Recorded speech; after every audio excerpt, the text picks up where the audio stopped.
liberté. You know, they like to say with their French accent, like a beautiful word, la liberté, yeah? Allah has exposed them. There are, of course, some stuff, for example, that's why some ulama said if you're able to make hijrah, you have to leave. Because France against Islam. You know why France against Islam? No. Okay, because France has the biggest population of the Muslims in Europe. Does it actually? Yeah, it does, yeah. Then Germany, then Britain, I think, yeah? So guess what? France is scared of Islam. France wants to come and destroy the Muslim world, but Islam is coming to its country without any sword, without any gun, without any knife. And people accepted Islam. Did you know that they want to ban the niqab? Okay? Yeah, they banned it. They say because you've been forced to wear niqab. That's their argument, yeah? When you do research, majority of women, French women that wear niqab are reverts. They have no one to force them to begin with. You know what I'm saying, akhi? So look at the hypocrisy of France and other than them. That's why Allah is greatest. When we say Allah is greatest, Allah is the greatest. Allah will expose people. Regardless how much they will try to hide, Allah will expose them. So they say, you've been forced to, by your brother or your father, to put niqab. Okay? Now, we're gonna force you to take it off. Even though the French woman say, listen, I'm a revert, I have not been forced to. I'm happy with my niqab. My families are not even Muslims to begin with. Say, no, you've been forced to. And that's the mentality of the white supremacists. That what caused the Europeans to come to our countries and kill us and take our resources, even though we never complain to them, because they believe that we are in need of help. And we are not educated well. And we are lower. So they're coming to teach us. That's what happened to Africans as well. They came and, you see what I'm saying? And the French still have this mentality of the white supremacists that they believe, even though you tell them openly, explicitly, excuse me, I'm okay. I don't need help. I'm living good. Say, no, you need help. The thing is, like, French and England is like, they're very allies. So No, to be honest, yeah, not because I live in England. Wallahi, regardless. English, of course, look, the biggest terrorist, Tony Blair, what he did to Iraq, yeah? But England, I mentioned that many times. There's one country in the European world, in the Western world, is the best for the Muslims, England. Wallahi, England, akhi, like when the people see us from France and Belgium and Holland, they come here, they say, you're having a good here. You know, of course, there's other things, but akhi, it's much better than France. Then we have to be grateful to that. You know what I'm saying? Because sometimes, akhi, what's happening in France, like alhamdulillah, in Britain, you wear qamis, you give da'wah outside in the street. You understand? This is when niqab. Rather, there's people can be teaching in schools with niqab, you know, in nursery and so on. So this country, akhi, they allow you to do stuff. But France, I think even America, the United States, sorry. I think snakes, I said states. Even America, they allow, doesn't mean I'm praising them, because why? Some stuff I agree with them, some stuff I don't agree with, you understand? But if they do something which is for Islam and the Muslims, we say, yeah, thank you for that, you understand? So my point is, France, who's the other country? China. China is a communist country anyway. But I come from a communist country as well. China is clear. They're clear. You know China, they tell you we're hypocrites, we're a communist. Okay, Nabi, inshallah. Barakallah. So what's happening with Chinese people? What was that movement? May Allah help our brothers there, man. And may Allah help our sisters there. Because wallah, it's very sad. You know, and you know. Because the concentration camps, I've heard. Yeah, of course, they've been oppressed. Yeah. Because it's, what's happening now, you know, there's something sometimes, yes, we do agree, there's some people are terrorists, no doubt about that, yeah? But when I study history, the French government, they were calling my Muslims, brothers and sisters in Algeria, my people, those who were fighting for the freedom of their country, they were calling them terrorists. So sometimes when the Western world use terrorists, you have to be careful what does it mean, you know? Because sometimes we agree with terrorists they use sometimes on someone, they will say, yeah, but sometimes the guy's not even terrorist, maybe he's just fighting for his country. And that's what's happening in China, they say there are terrorists there, or something like that. Or in France, yes, some Khawarij there, we call them Khawarij, they are extremists and so on, but that is hypocrisy. So you say because there's few Muslims are doing bad things, you're going to blame the whole Muslims there? Do you understand? Do you think it's better to, see when like almost anti-Islam, do you think it's better to hide your gift to be Muslim or just depends. Die for la ilaha illallah? Like? Depends. Akhi, Allah subhanahu wa ta'ala is the most merciful. And Allah created the creation some people have strong personalities, some people don't have no strong personalities. That's why Allah لا يكلف نفسا إلا وسعها. It depends on a person. If a person is strong and the person is, has taqwa, like, like, I'll give you example. A man asks scholar, he said, yeah, Shaykh, I want to give all my wealth away like Abu Bakr as-Siddiq. I want to give what? All my wealth away. He said, brother, you're not like Abu Bakr as-Siddiq, because if you give your wealth away and tomorrow Allah doesn't give you nothing, you become kafir. You're going to think, oh, where is Allah? Abu Bakr as-Siddiq has a strong iman. His iman will not shake him. His iman will not be shaken by anything. That's why you don't compare Yusuf to Abu Bakr as-Siddiq. His iman overweight the ummah's iman without Muhammed alayhi salatu wasalam. So it depends, akhi, Some people are strong, some people, Allah a'lam. But, some people, like, they were born in France, they have no Muslim countries, some people are scared to go back to their countries because they'll be killed and so on. So you cannot just give general fatwa. You have to be specific. That's why I remember Shaykh Muhammad Aman al-Jami, may Allah have mercy upon him, when he was asked about some people, they left their countries because they left Muslim countries because those countries, the government, they were liberals and they were after the Muslims, the callers to Islam, to Salafiyah. They left and they went to, I think, Belgium or something. And he said, look, if it's tough for you there, go to another European country, go to an area where there's a lot of Muslims and live there with them. Because why you have to understand, now it's not like a Sahaba time, pick up a bag and go to any country. Now everyone wants to go Saudi. Or you want to live there next to Mecca. Bayt Allah al-Haram, al-Medina. No, everyone corrupt these days to people. Khawarij, remember, don't listen to Khawarij, because Khawarij, Prophet Muhammad was corrupted to them. The proof for that, when the Prophet Muhammad gave wealth away, Abdul Khuwaisir al-Tamimi, who was the head of the Khawarij, he said to the Messenger of Allah, fear Allah, the way you split the money and divide the money, you didn't seek Allah's face. So he was not happy with the Prophet Muhammad's deen. Khawarij are not happy with no one's deen. Only their group. Regardless how much Saudi is going to implement Sharia, regardless how much they're going to call to Islam, they will not be happy with them until one of the Khawarij become a leader. Even the Khawarij differ. So my point here is that now we have to be realistic. And for example, some people take Fatwa Shaykh Albani, buy ticket and leave. Okay, I'll buy a ticket and leave, but my country is not Algeria, for example. Algeria will send you back. Why would they do that? If I'm not Algerian, and you come into to Muslim country as Algeria or to any Muslim country, now you need a visa. You cannot just pick up your buy ticket, you understand? Or maybe Shaykh Albani, he meant for the Muslims who has Muslim countries, So don't say that fatwa apply to every Muslim around the world, you understand?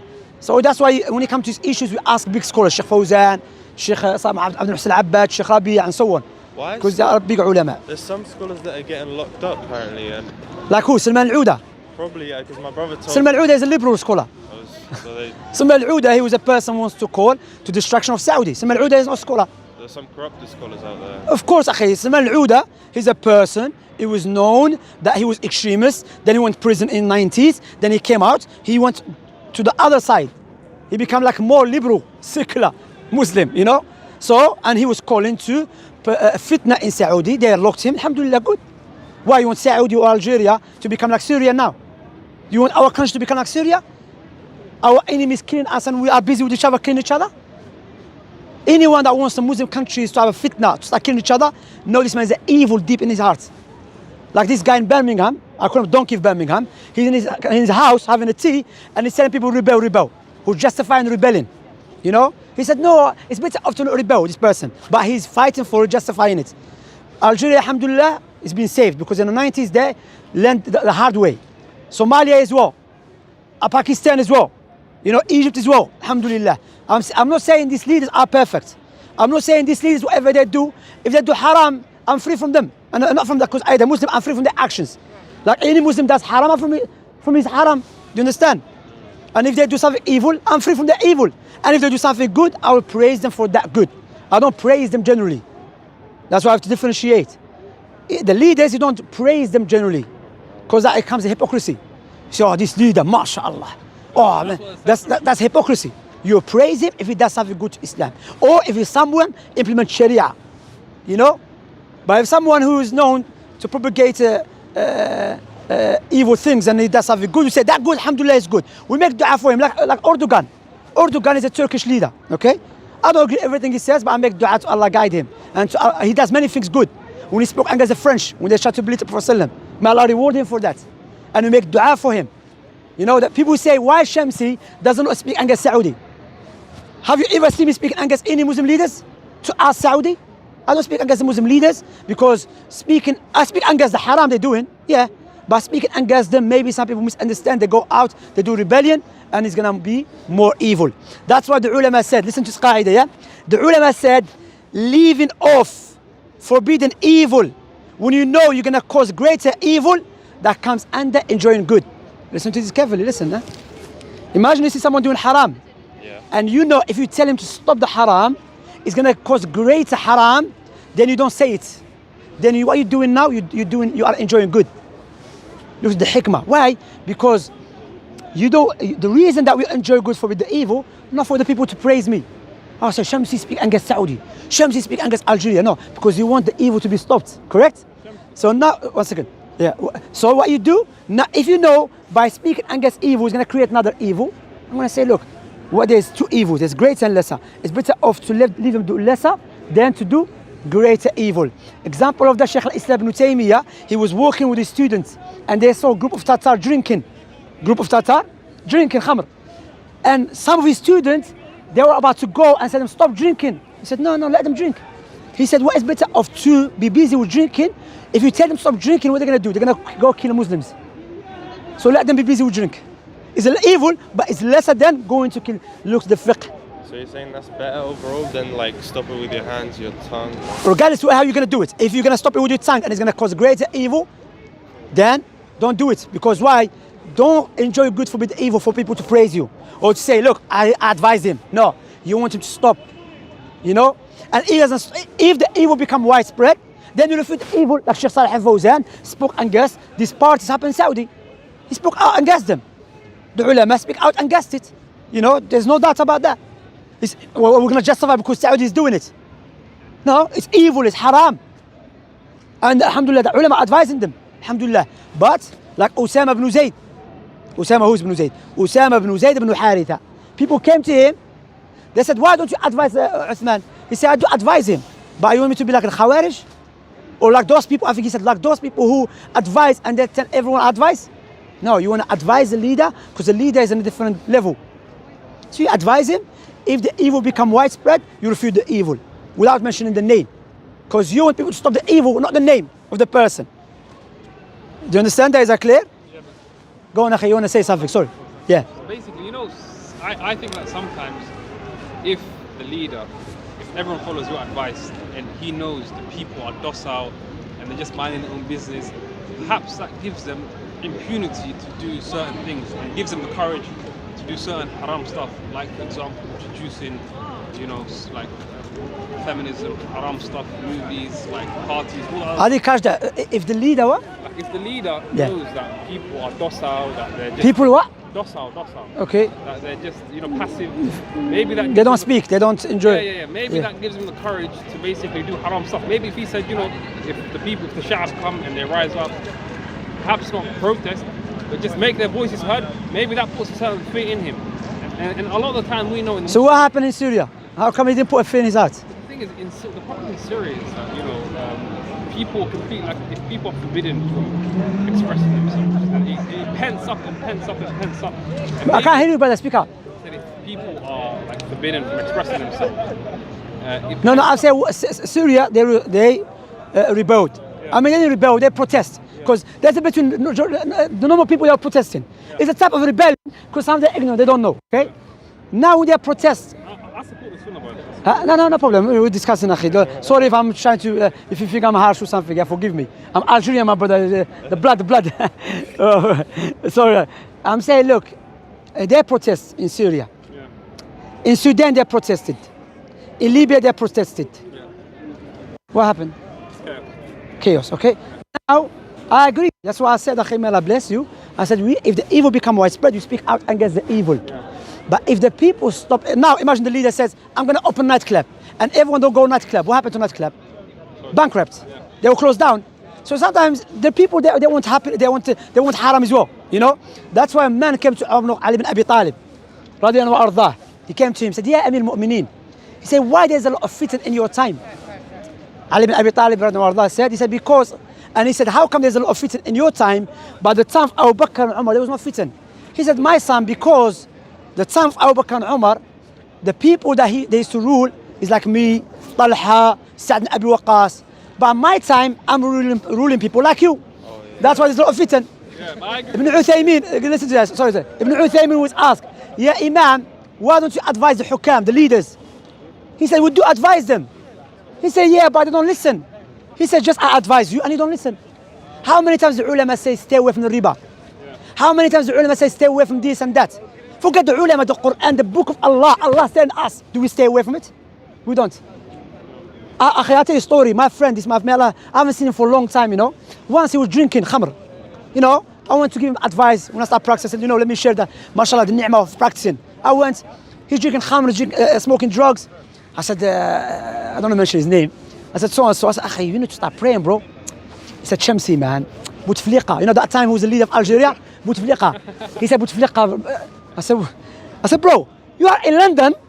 Bouteflika is in Algeria. And you are blaming him because you don't pray. You see what the mentality we are growing with? Yeah. The mentality that we want to blame everyone except ourselves. So, yeah, I agree. Musa alayhi salam came to Fir'aun. He called Fir'aun. Fir'aun, he doesn't want to listen. What Musa alayhi salam did? He started writing papers. Fir'aun, he used to drink. Fir'aun, he had suit. Fir'aun, he has a gold chain. No, he doesn't listen. What he did? He started teaching Bani Israel. Because Fir'aun, Musa alayhi salam, his main goal and objective goal is not the kursi. It's not the leadership. He wants people to be guided. Fir'aun doesn't want to listen. There's people who's going to listen. Likewise, the Nabi alayhi salatu wasalam, he gave a da'wah to the heads of Quraysh. They didn't want to listen. What he did? Before Hijab, what did he do? Did he start saying, Abu Jahl, he was size 9 his shoe. like the Khawarij our time. The Moroccan leader, he was in Belgium. He was nightclub. How do you know you were with him? You know, believe in the newspaper, you know, the Algerian leader, he's this. Even they claim he was a gay. Listen to this, yeah? What Prophet Muhammad did, he gave the da'wah, then he gave da'wah to people. But now our time, the Khawarij, the Hizbiyun, they claim they want good for the Muslims. But they don't care about the Muslims, they care about the leadership. That's why when Mursi, may Allah have mercy upon him and forgive him, he wants to become a leader, what he had to do? He had to compromise the deen. Because Mursi, difference between Mursi and other leaders, the other leaders are not coming and say, I'm going to implement Sharia or Islam. Mursi said he's coming Sharia. He said there's ikhtilaf about it. No, but he's being pragmatic. Yeah, he's not going to kill Barakallah. So why don't you accept that for this other hukam? You see what I'm saying? My point here is, look, the hukam, they're not telling you hire for Sharia. But the worst one, like in Europe, in France, example France, they are hypocrites. Why? Because people say to me, oh look, we allow you to come to our country, you do this and that. I said to them, listen, you said firstly, come to this country and you are free to do whatever you want to do. Okay, that's why people come to your country. Yeah. But in our country, in Saudi, they tell you before you come, you have to sign, there's conditions. You know, you cannot do this stuff, yeah? They've been straightforward. Example, I invite you to my house. I said, come to my house, do whatever you want to do. Then when you come to my house, I said, listen, don't walk with your shoes on my carpet. I said, Shamsi, you're hypocrite. Yeah. But if I say, look, beforehand, so that, see, there's difference between the two. I agree 100%. Yeah, it's different between the two. But the thing is, like, I agree with the Sunnah, and I think the Arabs, and people never learn, like, in Sudan right now, they have it, and then there's a coup, and there's a protest, and there's a lot of killing. It's funny, Sudan, you know, it's not astaghfirullah, but you know what happened? They rebuilt. Gays and khamar and... No, they rebuilt against the first one, they removed him, now they're not happy with the other one. Wow. That's why, رضا الناس غاية لا تدرك. Pleasing the people, so you'll never be able to choose. The thing is, one final point is, yeah, تفضل خويا, sorry. My concern is that in the Muslim world, a lot of the time, the public, the sha'ab, are much more conservative and religious than the upper class elites, and they're very secular in their mind. So how come there's more people in stadium than in masjid? No, but there's even less who are elite. They're in the nightclubs. A lot of them are atheists. You know? No, I'm just asking you, how come there's more people in the stadium than in the masjid? If there are more... I'm not saying they're religious. You know, there's a difference between emotion and reality. Emotion, they say, al-atifa, asifa. That's what the people of innovations do when they give da'wah. They use emotion. Yes, sometimes you use emotion but based upon proofs. Yeah. But don't make your da'wah purely based upon emotion. Because emotion can deceive the people. That's why the enemies of Islam, what they do, they use emotion to misguide the people. Because they are more experienced than you.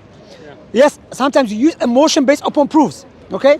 When you say they want Sharia, when the people... I don't say they want Sharia. No, they're more conservative. Yes, I agree with that. They're more. But now, is that من لسان المحال or لسان المقال. Do they do they implementing it or just they say it? You have to be realistic, my brother. Look, now in Algeria they have a nightclub or something. The leader is not forcing you going to every person's house. You have you been nightclub? No, come kill him. He's not doing that. Let's be realistic. You understand? But people are there. In Algeria there was a guy who came to sing for them. This Samala guided him. People were dying because of this guy. Did the leader force them to do that? We have to be realistic ourselves. إن الله لا يغير ما بقوم حتى إيش؟ يغيروا بأنفسهم. بارك الله فيك my sister. Allah and my brother. Allah will never change the state of people until they change themselves, أخي. But us, أخي, we want to blame every Muslim leader. Like King Salman, King so and so, King Mohammed Sadis, Algerian, Taboon. Yeah, but أخي, what about you? Do you pray 5 times a day? No, I'm not asking you. I'm just giving general. This is a rhetorical question. That these guys who say, حكام, أخي, I spoke to young brothers. They were protesting for Palestine. I said, you pray? No, I don't pray. Akhi, do you know what happened? I was outside there. I was not protesting, by the way, yeah? We're giving da'wah table. I mean, what happened, Akhi? There were young girls and boys. They were protesting. You say, Akhi, Palestine. Then what happened? Around 6 p.m., 7 p.m., boys start fighting each other. Why? Because of girls around. They wanna. I said, you're gonna free Palestine. You'll be the first person to sell Palestine. If they bring you one girl, Yahudi girl, and you know, because of these girls, they start fighting each other. You're telling me you're gonna free Palestine? Yeah. We have to be realistic, akhi. Leave emotion aside. Now when people speak about Saudi, I love the country. Why? Because you see Tawheed and Sunnah. Are they perfect? They're not perfect. That's why you love that country. Tawheed and Sunnah, alhamdulillah, is widespread there. You understand? But what people want, they want Saudi to become like Syria. Khawarij. May Allah protect that country and every Muslim country. You understand? But that country is more special. You understand? Because why? They defend Tawheed and Sunnah. Look what happened in the United Nations. They said clearly we don't accept this LGBTQ business. Openly. They said don't force us. Khawarij, they never speak about it. The Khawarij will hide that. You know? Alhamdulillah.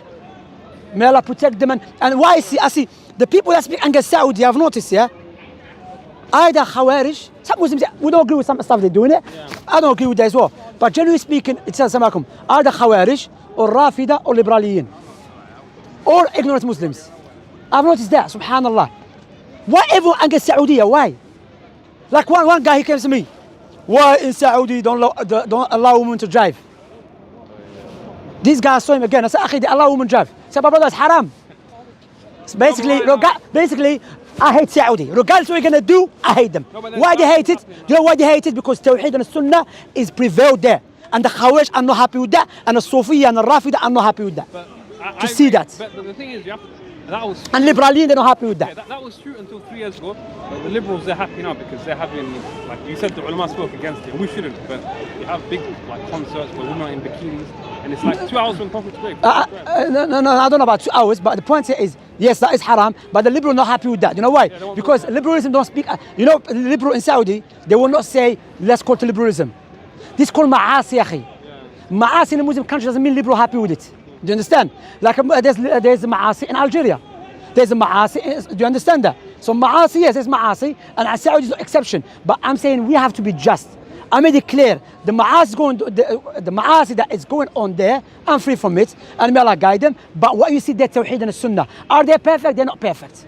They make mistakes, themselves, they make mistakes. There's some people in Saudi who are in positions of power who are trying to undo the Da'wah Salafiyah. Like you see there's I think a vice minister somewhere, an ambassador who's saying that, we are trying to do less fundamentalist, and he was talking about how they're trying to get rid of the chopping of hands and other. I don't know about that, they don't be, Allah Alam, I haven't seen that, but what I see clearly Saudi, like Muhammad bin Salman, wafaqahullah, clearly said we're not going to back down, our country's Quran and Sunnah.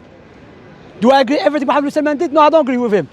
My father, I don't agree with everything what my father did, may Allah have mercy upon him. How am I going to agree with Muhammad bin Salman? But what I would say, look, like I said, Erdogan is ikhwani. Yes, ikhwani, yeah. But wallahi, when he do something good, I make dua for him. Not just because of that, I still make dua for him to Allah guide him and give him tawfiq. Yeah. You see? No hypocrisy here. He's ikhwani, I'm against ikhwaniyun, but akhi, may Allah reward him what he was doing. He's been doing the country. Yeah. And may Allah give him tawfiq. Likewise, other countries around the world, Qatar, akhi, mashallah, people say, I make dua for Qatar leader, I make dua for Egyptian leader, I make dua to Allah guide them. Do you understand? Yeah, but you know, people these days, they're too brainwashed. They'll say you are madkhali. أخي لازم يصير مدخلي ومخرجي أو I'm on the corner لازم ينفع. The reality is الحمد لله I make dua for every Muslim leader. Qatar, mashallah, you go there, mashallah, the people who live there, they tell me it's beautiful, mashallah. You see Islam established, Adnan. But is it perfect in Qatar? It's not perfect. You ask Allah to guide them. Yeah. What I'm saying, akhi, my point here is, look, there is some evil, no doubt about that. But what is the solution? Is it for us to start rebelling and we cause more harm? Then we become like Syria? Or be wise, advise, and remember there's a fitna. And what would happen, akhi, I will finish with this inshallah ta'ala, and this is the advice of Ma'ali Shaykh Saleh al-Shaykh, may Allah preserve him. He says he said people what they forget to do, they forget to reflect upon Allah's action. Meaning what? Meaning that this belongs to Allah. Whatever that is happening, Allah is allowing it. And Allah has names and attributes. And those names and attributes will manifest within His creation. So us, when we see things changing, we should step back and look, okay, this is happening. Allah mentioned this in the Quran. He's Al-Khafid, Al-Rafi', the one that debases, the one that raises. Al-Qabid, Al-Basit, He withholds and He gives. So look at Allah's attributes and actions and try to understand this creation. Because to understand Allah's creation, you need Allah's legislation. But what we do, we don't want to do that. We just want what? Quick. So okay, why the Saudi is changing? Maybe because of our ma'asi, or the people's ma'asi there, or there's hikmah to Allah expose some munafiqun who lives there. Some people maybe they want to show a niqab, or he has a beard and everything because the whole country, mashallah, they're practicing. So he's not doing it sincerely. So this fitna will expose him. And will expose other people. There's many wisdom behind it. Do you understand? How we deal with it? With the Sharia. We make dua, may Allah guide them. May Allah protect them. May Allah guide every Muslim leader. And may Allah guide them to that which is the best. And may Allah bring the best people to rule our countries. You know? And anyone, Muslim or non-Muslim, that wants evil for Muslim countries, may Allah break his back. Simple as that. Khawarij, you're not happy with my speech. You're going to say, Shamsi is exposing us, but Shamsi, he does not agree. You know? You see, and if it's a kafir leader, if it's a leader become a kafir in a Muslim country, if you have the ability, you should remove him. Ability doesn't mean like a headless chicken. You know, ability, you have the quwwah to remove him. Like one Khariji Kaddab. He said, Shamsi, he said, you don't ever rebel. No, if a Muslim leader become a kafir with the clear proofs, and there's ulama behind us saying yes, and there's a quwwah to remove him, we'll do that, alhamdulillah. So people that sin, they're not kuffar, they're still Muslims? They're still Muslims, yeah. They're Muslims, yeah. They're Muslims do sins. But you know what? كما قال ابن القيم. Sorry, go on. I've just seen too many brothers because this pain, it's like they get, their intellectual is so wow, amazing, but then they become like arrogant in their heart, like Jahiliyyah sort of. Aristotle was a person, they call him intellectual person. He was kafir billah wal yawm al-akhir. The aql that does not benefit, the aql that does not benefit you in a way to please Allah subhanahu wa ta'ala. No, this is not aql, this is a calamity upon you. That's why our aql, our intellect is a tool to reflect upon Allah's creation. But when you try to utilize your aql as a legislator, isolate it from the Quran and Sunnah, then it will be corruption upon you. And this is the outcome what we see right now. When the people turn away from the revelation and the guidance from God, corruption on the earth. You. See, you're welcome, my brother. May Allah bless you, man. Allah bless you. What's your name, akhi? My name is Mikael. Mikael, nice to meet you, man. I'm Shamsuddin, akhi. Next time, inshallah, I'll bring some.